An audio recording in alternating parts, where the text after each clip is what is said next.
C అంట జావ అంట వెలప్పు అంతా ఇది తొప్పింది. ఇది ఫోన్ చేస్తుందండి. హలో, ఏమైంది? వచ్చిందా రాలేదా? Next interview confirm.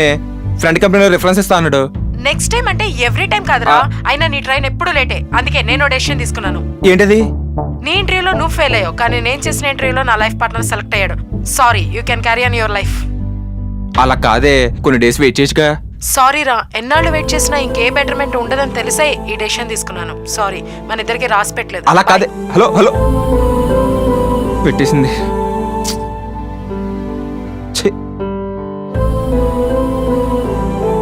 ఫైల్ ఒకటి.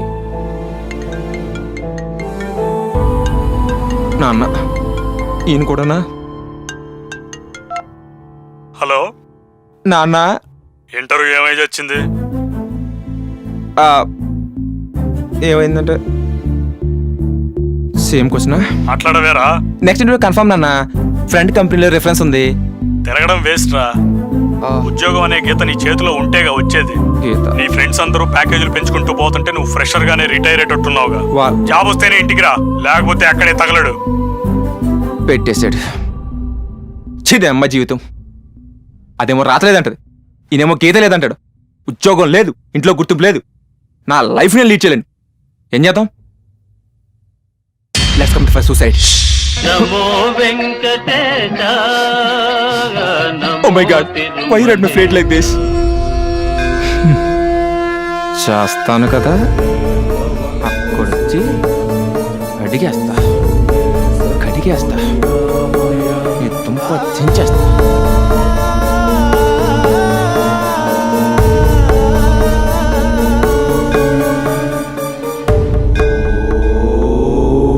ఏంటి ఏదో కడిగేస్తా ఉతికేస్తా అంటున్నావు? బట్ల అంట్లా? సారీ అండి, నేనేదో మనసులో అనుకుని బయటకి అనేసినట్టున్నాను. నువ్వు మనసులోనే అనుకున్నావు, మరి మీకే నిలబడింది? ఎందుకు నవ్వుతున్నారు? నా గురించి నువ్వు కామెడీగా ఆలోచిస్తుంటే నవ్వు వచ్చింది. నీ గురించి ఎవరు అనుకున్నావు స్వామి? ఏదో రాత గీత అడిగేస్తా కడిగేస్తా అంటున్నావుగా నా గురించి. నేను అనుకున్న దేవుడి గురించి. అది నేనే. నువ్వు పైకి వచ్చి కడిగేస్తా అంటున్నావు కదా, నీకు కష్టం ఎందుకని నేనే కిందకు వచ్చా. ఛా, మనుషులు కష్టాల గురించి మాట్లాడతామంటే షూర్. నువ్వైతే మరి దేవుడు మాత్రం కాదు భయ్యా. నిజంగా దేవుడు అనే వాడికి జాలనేది ఉంటే నాలంటి వాడికి ఇలాంటి కష్టాలను ఇస్తాడా? అయినా దేవుడు ఎక్కడ ఇలా టీ షర్ట్ జీన్స్ ప్యాంట్ వేసుకుని కావిడేలు తిరుగుతుంటాడా? తిరుగుతూ ఇలా పని పాట లేకుండా అదే పని మానేసి ఇలా మనుషులతో మాట్లాడు కదా. సరే, గూగుల్ కనిపెట్టింది ఎవరు? గూగుల్ పెడతాడు. ఆ గూగుల్ చూసి చెప్తాను. ఎవడో పేజ్ అండ్ బ్రిన్ అంట భయ్యా. అది కనిపెట్టి 18 సంవత్సరాలు అయింది. వాళ్ళు కనిపెట్టింది ఎలా పనిచేస్తుందని అప్పుడప్పుడు చూస్తారు కదా, అలానే నేను క్రియేట్ చేసిన సృష్టిని కూడా అప్పుడప్పుడు చూడడానికి వస్తా. అలా వచ్చి కొంతమంది కలుస్తాను. ఇప్పుడు నిన్ను కలిశాను అంతే. నిన్నేనో దేవుడని ఎలా నమ్మాలి? ఏదైనా మ్యాజిక్ చెయ్యి. సడన్ గా కాస్ట్యూమ్ మారిపోయి, లొకేషన్ మారిపోయి, రైన్బో దించేసి వర్షాలు పడిపోయి, ఇదంతా కాదు కానీ నా లవర్కి ఏదో మ్యారేజ్ అయిందంటే దాన్ని చెరగొట్టి దానికి నాతో తప్ప ఇంకెవరితో పెళ్లి కాకుండా చేసి. Cinema effects. ఓ అవుదా? అలా చేయడానికి మెజిషియన్స్ చాలు. ట్రిక్స్ చేసే వాళ్ళని దేవుళ్ళు అనుకోవడమే మీ మనుషుల మూర్ఖత్వం. మరి నీకు నాకు తేడా ఏంటి? అసలు దేవుడు అని ఎలా నమ్మాలయ్యా? ఇంతకీ అదేంటి? దోమ 1 సెకండ్. అమ్మని మిస్ అయింది. దాన్ని వెళ్ళిపోమని చెప్పాను, అది ఎగిరిపోయింది. మనిషికి వినపడగలిగే సౌండ్ 2000 హెడ్జ్ నుంచి ఉంటుంది. వినపడితే తట్టుకోలేనంత సౌండ్ 20,000 హెడ్జ్ ఉంటుంది. దానికన్నా ముందు వెనక సౌండ్ లేనట్ట? అంతకన్నా తక్కువ ఉంది, ఎక్కువ ఉంది. ఆ దోమకి 50 హెడ్స్ కన్నా తక్కువ సౌండ్ వినపడుతుంది. నేను దాని ఫ్రీక్వెన్సీలో వెళ్ళిపోమని చెప్పాను, అది వెళ్ళిపోయింది అంతే. సార్, మీరు సుకుమా దగ్గర అస్టేట్గా చేస్తున్నారు కదా? కదా, సారీ సార్. మీకెత్తు లోతు వెడల్పు ఇలా 3 డైమెన్షన్స్ మాత్రమే తెలుసు, కానీ నేను మల్టిపుల్ డైమెన్షన్స్ క్రియేట్ చేశాను. And I am interdimensional personality. నాకు సాధ్యం కానిదంటూ, నా కంట్రోల్ లేదంటూ ఈ విశ్వంలోనే ఏదీ లేదు. నువ్వు చెప్పింది కన్విన్సింగ్ గా ఉంది భద్రం. సరే, నిన్న ఒప్పో చేయడందుకులే కానీ కొంచెంసేపు నువ్వే దేవుడని ఫిక్స్ అవుతాను. కానీ నాకు డౌట్స్ ఉన్నాయి, అవి నువ్వు తీర్చాలి. You have got only 10 minutes. ఏ ప్రశ్న అడుగు, సమాధానం చెప్తాను. ఇప్పుడు నా వయసు 25 ఏళ్ళు. ఇందాకే గర్ల్ ఫ్రెండ్ దొబ్బేమంది. మా నాన్న డబ్బులేనాడు, జాబ్ రాతే ఇంటికి రావద్దన్నాడు. నాకున్న నాలెడ్జ్కి జాబ్ ఇచ్చేంత నాలెడ్జ్ కంపెనీలకు లేదు. హ, నాకున్న కష్టాలకి నేను ఇప్పుడు సూసైడ్ చేసుకోవడం తప్ప నాకు ఇంకో దారి లేదు. సో ఇప్పటి వరకు నాకు తెలిసి నేను ఏదో పని చేయలేదు. ఇప్పుడు నేను చెప్పిన స్వర్గానికే తెలియదు. స్వర్గమా? అదెక్కడుంది? నేను నక్షత్రాలను క్రియేట్ చేశాను, పాలపుంతల్ని క్రియేట్ చేశాను, వాటిని మింగేసే బ్లాక్ హోల్స్ని క్రియేట్ చేశాను. కానీ ఈ స్వర్గం లాంటిది ఏది నేను క్రియేట్ చేయలేదే. బహుశా మీరు క్రియేట్ చేసుకున్నారేమో. నాకైతే దాంతో ఏ సంబంధం లేదు. అమ్మా, స్వర్గమే లేదా? మరి నేను చచ్చిపోతే ఎక్కడికి వెళ్తాను? చచ్చిపోతే ఏమవుతావు? చస్తావు అంతే. కానీ నెక్స్ట్ సెకండ్ ఇంకో చోట పుడతావు.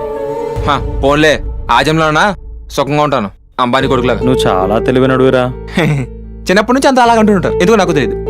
నీకే ఇన్ని తెలివితేటలుంటే నిన్ను క్రియేట్ చేసిన నాకెన్ని తెలివితేటలు ఉండాలి?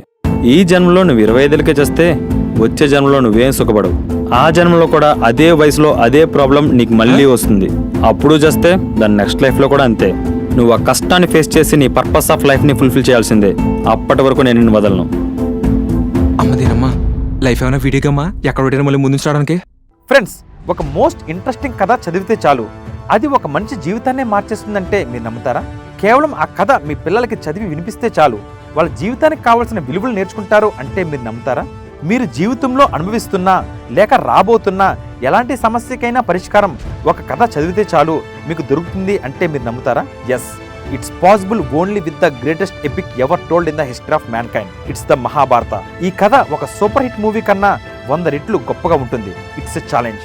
విక్రమాదిత్య మాటలో రాసిన మహాభారతం పూర్తి కథ 2 భాగాలలో పుస్తకం ఇంకా ఈబుక్ రూపంలో అమెజాన్ ఇంకా 43 ఆన్లైన్ స్టోర్స్లో దొరుకుతుంది.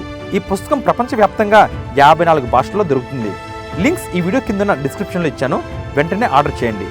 ఎందుకంటే ఇది కేవలం ఒక పుస్తకం మాత్రమే కాదు, ఇది నీ జీవితానికి కావాల్సిన గ్రంథాలయం. బాస్ బాస్, ఇది మరీ అన్యాయం బాస్. అంటే మా తలరాత రాసేది నువ్వైనప్పుడు, నువ్వు రాసింది మేము చేసినప్పుడు వాటి వల్ల మమ్మల్ని శిక్షించడం తప్పు కదా. ఇది అన్యాయం కదా. న్యాయమా? నువ్వు నాకు న్యాయం నేర్పిస్తున్నావా? నేను మీకు కనిపించట్లేదు కదా అని, మాట్లాడట్లేదు కదా అని చెప్పి ఇష్టం వచ్చినట్టు మీరు నన్ను నిందిస్తుంటారు. నేను ఇప్పటి వరకు ఈ భూమిపైన ఏ ఒక్కటి తలరాతను రాయలేదు. ఈ అనంత విశ్వంలో ఒకటి పక్కన 500 సున్నాలు పెడితే ఎన్ని గ్రహాలు ఉంటాయో అన్ని గ్రహాలను క్రియేట్ చేశాను. వాటిలో ఈ భూమి ఎంత, అణువంత. ఈ అణువంత భూమిలో నువ్వెంత. నాకున్న పరిధి 10 లక్షల కోట్ల సంవత్సరాలు అనుకుంటే నువ్వు, నీ భూమి, నీ మనుషులు నాకు జస్ట్ ఎస్పెక్ట్ ఒక మైక్రో సెకండ్ అంతే. I don't even care about you. అంటే మేము చేసేవాడితో నీకేం సంబంధం ఉండదా? డైరెక్ట్గా ఉండదు, కానీ వేరే విధంగా ఉంటుంది. నేను ఒక సాఫ్ట్వేర్ని క్రియేట్ చేశాను, దాని పేరు బ్యాలెన్స్. ఆ సాఫ్ట్వేర్ ప్రకారం నువ్వు ఏ పనైనా చేయాలనుకుంటే నీ ముందు 2 ఆప్షన్స్ ఉంటాయి. వాటిలో నువ్వు ఏది చూస్ చేసుకుంటావో దట్ డిటర్మైన్స్ యువర్ లైఫ్. అర్థం కాలేదు భయ్యా. నీకు అర్థమయ్యేలా చెప్తా, విను. నీకు దాహం వేస్తున్నప్పుడు నీ ముందు పాల గ్లాసు పెడతాను, ఒక వోడ్కా బాటిల్ పెడతాను. పాలు తాగి ప్రశాంతంగా పడుకుంటావో లేక వోడ్కా తాగి ఆ మత్తులో ఏ మాటో రేపో చేస్తావో నీ ఇష్టం. నువ్వు తీసుకునే నిర్ణయమే నీ జీవితాన్ని నిర్ణయిస్తుంది. అలానే నువ్వు ఎవరి విషయంలోనైనా చెడు చేసావు అనుకో, అదే క్వాంటిటీ ఆఫ్ చెడు నీకు వడ్డీతో కలిపి తిరగడం ఈ సాఫ్ట్వేర్ యొక్క ఫంక్షనాలిటీ. మంచైనా అంతే, మంచి చెడులను నిర్ణయిస్తుంది కాబట్టి ఈ సాఫ్ట్వేర్కి నేను బ్యాలెన్స్ అని పేరు పెట్టాను. మంచి చెడునా? బ్యాలెన్సా? ఓకే. అవును భయ్య, నాకు డౌట్. ఈ మంచి వాళ్ళు చెడ్డ వాళ్ళు వీళ్ళలో ఉంటారు, వీళ్ళలా డిఫైన్ చేయాలి? నీకు ఒక సీక్రెట్ చెప్తాను, ఎవరికి చెప్పను. ఈ లోకంలో మంచి వాళ్ళు చెడ్డ వాళ్ళు అనేవాళ్ళు ఉండరు. కేవలం మంచి పరిస్థితులు చెడ్డ పరిస్థితులు మాత్రమే ఉంటాయి. మళ్ళీ అర్థం కాదు బాస్. ఇప్పుడు ఒక విషయం చెప్పు, నీ బాస్ నీకు ఎక్కువ పని చెప్తున్నాడని నువ్వు ఆయన ఏమనుకుంటావు? చెడ్డ అనుకుంటున్నాను. అదే బాస్ తన కూతురికి ఒక కారు కొనిపెట్టాడు, అప్పుడు ఆ అమ్మాయి ఏమనుకుంటుంది? మా నాన్న చాలా మంచిగా అనుకుంటది. ఆ అమ్మాయి ఎప్పుడు వాళ్ళ నాన్న మాట జవదాట్లేదు, ఆయన ఏమనుకుంటాడు ఆ అమ్మాయి గురించి? చాలా మంచిది అనుకుంటాడు. అదే అమ్మాయిని పెళ్లి చేసుకున్న అబ్బాయి ఇంటికి రాగానే టార్చర్ చేస్తుంది, అప్పుడు ఆ అబ్బాయి ఏమనుకుంటాడు ఆ అమ్మాయి గురించి? అనుకుంటాడు. ఇప్పుడు నువ్వు చెప్పు, ఎవరు మంచి వాళ్ళో ఎవరు చెడ్డ వాళ్ళో? కరెక్టే భయ్యో. ఇప్పుడు వాళ్ళ మధ్యన ఉన్న రిలేషన్ అండ్ సిచ్యువేషన్ బట్టి మంచి వాళ్ళుగా చెడ్డ వాళ్ళుగా నిర్ణయిస్తారు. ఇప్పుడు అర్థమైంది భయ్యా. అవును, మంచి వాళ్ళు చెడ్డ వాళ్ళు ఉండరు అన్నావు. పోనీ మంచి పని చెడ్డ పని ఉంటాయా? ఇప్పుడు మనం ఏదైనా చెడ్డ పని చేసినప్పుడే కదా ప్రాబ్లము. మనం ఏదైనా పని చేసేటప్పుడు అది మంచి పని చెడ్డ పని ముందు తెలిసిపోతే మనకి ప్రాబ్లం ఉండదు కదా. ఇప్పటి వరకు నువ్వు అడిగిన క్వశ్చన్స్ లో ఇదే బెస్ట్ క్వశ్చన్. దీనికి ఎంతకన్నా బెస్ట్ ఆన్సర్ ఇస్తాను, కానీ విని ఫాలో అయ్యే దమ్ము నీకుందా? నువ్వు ఇవ్వు, ఖచ్చితంగా ఫాలో అవుతాను. నువ్వు ఇవ్వు. నువ్వేదన్నా పని చేసే ముందు నీ పక్కన మీ అమ్మ నాన్న ఉన్నా ఆ పని నేను ధైర్యంగా చేస్తాను అని అనిపిస్తే అది ఖచ్చితంగా మంచి పనే. ఆ. అదే మీ అమ్మ నాన్న పక్కన ఉన్నప్పుడు ఆ పని నేను చేయను అనిపిస్తే అది ఖచ్చితంగా చెడ్డ పనే. దిక్కుమాలిన ఎక్స్ప్రెషన్స్ పెట్టుకో. నీకు అర్థం కాలేదని నాకు అర్థమైంది, ఆ. చెప్తా విను.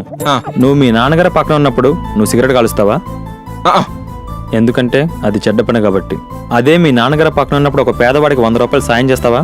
ఇచ్చే స్థానంలో ఉన్నానన్న గర్వంతో డబ్బులు ఇస్తావు, ఎందుకంటే అది మంచి పని, అంతే. ఒకవేళ నేను ఆల్రెడీ చెడ్డ పని చేస్తుంటే దాన్ని కడిగేసుకోవడానికి ఏమైనా మార్గం ఉందా? నీకు పూజలు పుస్తకాలు చేస్తే కడిగేస్తే శుభ్రం అయిపోవడానికి కర్మ అనేది నువ్వు వేసుకొని తీసేసిన బనియన్ అనుకున్నావా? ముందు దేవుడు అంటే ఎవరో తెలుసుకో. దేవుడికి 3 క్వాలిటీస్ ఉంటాయి: నిరామయ, నిరాకార, నిర్వికార. నిరామయ అంటే కంప్లీట్, మొత్తం నేనే, నాకు ఆది అంతం లేదు, I am everything and everywhere. నిరాకార అంటే ఫామ్లెస్, నాకంటూ ఆకారం లేదు, మీరు ఊహించుకునే పోస్టర్స్ ఏవి నావి కాదు. ఓకే. నిర్వికారం అంటే అన్చేంజబుల్, నన్ను ఏది ప్రభావితం చేయలేదు. నువ్వు పూజించావని, ఉపవాసం ఉన్నావని నీకోసం వరాలు ఇవ్వను, నువ్వు నన్ను తిట్టావని, స్నానం చేయకుండా గుడికొచ్చావని నేను శపించను. మీరు వేసే చీప్ ట్రిక్స్కి పడిపోవడానికి నేను మనిషిని కాదు, ఐఎమ్ ద గాడ్. అదే నీ పూజ చేయడం వేసానా? నా నుంచి ఏ బెనిఫిట్ రాదు అని తెలియగానే నీకు పూజలు చేయడం వేస్ట్ అని అంటున్నావే, చివరికి మనిషి బుద్ధి చూపించావు కదా. సారీ భయ్యా, ఏదో మనిషి బుద్ధి. అవును, నాకు ఒక డౌట్. ఇది ఎప్పటివరకు చూసిన అన్ని సినిమాల్లోనూ దేవుడిని ఎవరన్నా పిలిస్తే సాత్వికంగా భక్త అని పిలుస్తారు, కానీ నువ్వేంటి భయ్యా కొట్టిలో ఉన్నావు, ఎంత అరగనుకున్నావు అంటే? నీ జోబులో 10,000 ఉంటేనే మొహం పైన గర్వంతో రొమ్ము విరుచుకుని నడుస్తావే, ఆ. అలాంటి ఈ అనంత విశ్వాన్ని సృష్టించి నడిపిస్తున్న నాకెంత బలుపు ఉండాలి. ఎస్, ఐఎమ్ మ్యారగా. తప్పులేదు బస్, నీకు ఈ మాత్రం అరగడంలో తప్పే లేదు. అవును, నువ్వు మా పూజలో ఉండవు, పురస్కారంలో ఉండవు, గొల్లలో ఉండవు, మరి నువ్వు ఎక్కడ ఉంటావు? నేను ఎక్కడ ఎతకాలి? నీ జీవితాన్ని మార్చేసే ఒక ఆలోచన నీ బుర్రలోకి వచ్చినప్పుడు, అదే ఆలోచనని ఆచరణలో పెట్టినప్పుడు ఆ ఆలోచనలోనే ఉంటాను. నీ జీవితాన్ని ఉన్నత స్థాయికి తీసుకెళ్లే ఒక అవకాశం నీకు వచ్చినప్పుడు, దాన్ని గుర్తించి వాడుకున్నప్పుడు ఆ అవకాశంలో నేను ఉంటా. ఓకే. కష్టాలతో కన్నీళ్లు కార్చేవాడికి సాయం చేయడానికి చేప నీ చేతిలోనే ఉంటా. దేవుడు అంటే ఒక ఆలోచన, ఒక అవకాశం, ఒక సాయం, అంతే. అవునా, నా జీవితంలో హ్యాపీనెస్ లేదు భయ్యా, అందుకే సూసైడ్ చేసుకుందాం అనుకున్నాను. అవును, లైఫ్ లాంగ్ నేను ఎప్పుడు హ్యాపీగా ఉండాలంటే నేనేం చేయాలి? ఎప్పుడు హ్యాపీగా ఉండాలా? నీ ఆశకు అంతే లేదా? సరే, మాటిచ్చాగా, చెప్తా విను. నిన్ను కన్న తల్లిదండ్రుల నుండి, నువ్వు కన్న పిల్లల నుండి, నువ్వు కట్టుకున్న భార్య నుండి, ఎవ్వరి నుండి కూడా డబ్బు గాని, ప్రేమ గాని ఏది ఆశించకుండా, ఎటువంటి బద్ధకం లేకుండా టైంకి నీ పని నువ్వు చేసుకుంటూ, నిన్ను నమ్ముకున్న వాళ్ళ రెస్పాన్సిబిలిటీస్ అన్ని క్లియర్ చేసుకుంటే చాలు, అంతే. నీకు దుఃఖం అనేదే రాదు, పైగా సిరి సంపదలు వెతుక్కుంటూ నీ దగ్గరకు వస్తాయి. నీ పెదాల పైన చిరునవ్వు ఎప్పుడూ ఉంటుంది, అంతే. వాహ్, అర్థం కాకుండా ఏం చెప్పావు బాస్. ఈ ప్రపంచం మొత్తానికి ఒక కన్ఫ్యూజన్ ఉంది బాస్. ఇప్పుడు ఆ కన్ఫ్యూజన్తోనే కొడుకుంటారు. ఈశ్వర్, అల్లా, యేసు, ఈ ముగ్గురులో ఎవరు నిజమైన దేవుడు? మారర్రా మీరు. దీనికి సమాధానం తెలుసుకుని అర్థం చేసుకునే జ్ఞానం, వయసు నీకు లేదు, విని అర్థం చేసుకునే మెచ్యూరిటీ లెవెల్స్ ఈ సొసైటీకి లేదు. కాబట్టి కాంట్రవర్సీ క్రియేట్ చేయకుండా మూసుకొనుండు. సరే boss. Your time is up, I'm leaving. Hey, బస్ బస్ బస్. చెప్పు. ఒక చిన్న లాస్ట్ క్వశ్చన్ అడుగు. నిజంగా నువ్వు దేవుడివేనా? 1 సెకండ్. ఈ కాయిన్ నీ ప్రశ్నకి సమాధానం ఇస్తుంది. అంటే హెడ్ అండ్ టైల్స్ వేయాలా? అలాంటిదే. సరే బాయ్, అయితే హెడ్ నాకు, టైల్స్ నీకు. హెడ్ పెడితే నువ్వు దేవుడు ఒప్పుకుంటాను, టైల్ పెడితే నువ్వు దేవుడు కాదు నువ్వు ఒప్పుకోవాలి, సరేనా? శుభం.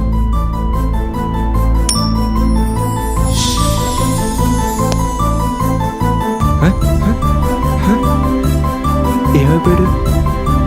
కాంపిటీషన్ నిజంగా దేవుడా? హెడ్ పడిందా, టైల్ పడిందా?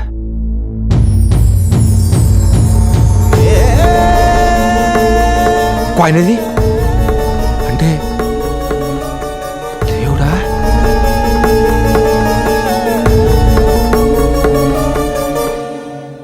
మనం దేవుని కోసం ఎక్కువగా ఆలోచిస్తున్నామంటే అయితే మనం మన పనిని సక్రమంగా చేయట్లేదని, లేకపోతే ఏదో ఒక తప్పు చేస్తున్నామని అర్థం. ఏ రోజైతే మనిషి పశువుల, మృగంలా కాకుండా మనిషి మనిషిలా జీవిస్తాడో ఆ రోజు మనిషికి దేవుడితో పని ఉండదు, దేవునికి మనిషి వల్ల టైం వేస్ట్ ఉండదు. మీ విక్రమాదిత్య. ఫ్రెండ్స్, నెక్స్ట్ ఎపిసోడ్లో కంటెంట్ వేరే లెవెల్లో ఉంటుంది, డోంట్ మిస్ ఇట్. నేను రాసిన మహాభారత పుస్తకాన్ని ఇప్పుడే ఆర్డర్ చేయండి. లింక్స్ ఈ వీడియో కింద ఉన్న డిస్క్రిప్షన్లో ఇచ్చాను. అలాగే ఇప్పటి వరకు నా ఛానల్ని మీరు సబ్స్క్రైబ్ చేసుకుని ఉండకపోతే వెంటనే సబ్స్క్రైబ్ చేసుకోండి. Till then take care.